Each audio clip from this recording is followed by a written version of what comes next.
Ya mtu kuota ng'ombe. Tunasema mtu atakayelala akaota usingizini kuwa nyumbani kwake kamuona ng'ombe, huyo ng'ombe ananyonya maziwa yaliyokamuliwa kutoka kwa ng'ombe mwingine.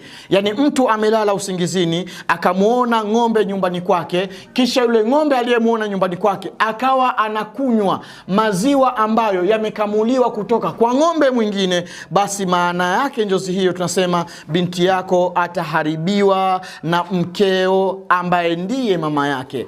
Binti yako ataharibiwa na mama yake ambaye ndiye huyo mkeo.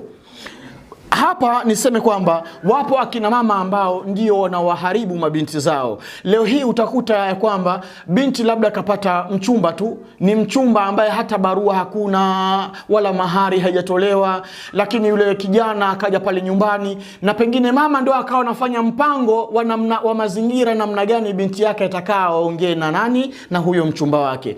Na wengine anamwambia hebu ingia barazani huko sitting room mkakae na mchumba wako muongee. Wako ndani wawili tu wamepwekeka wao kama wao.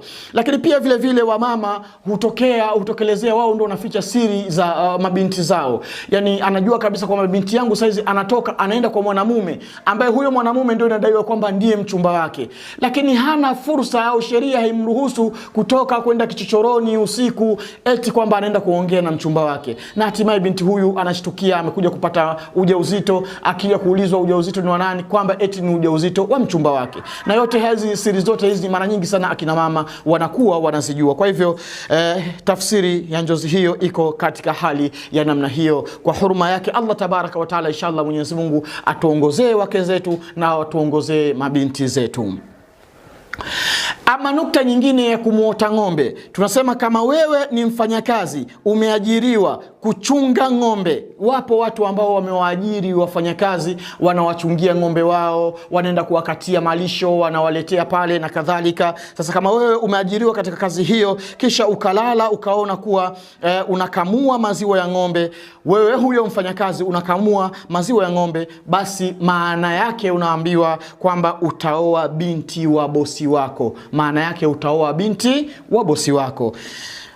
Lakini pia nukta nyingine ya kumuota ng'ombe, tunasema mtu atakayelala na akaota kamuona ng'ombe, kisha ng'ombe yule akawa anamtisha yule muotaji mwenyewe, kana kwamba anataka kumpiga. Yani yule ng'ombe anamtisha yule muotaji kana kwamba anataka kwenda kumpiga labda mapembe, lakini ikawa katika hali ya vitisho, basi tunasema njozi hiyo inamaanisha kwamba utapatwa na maradhi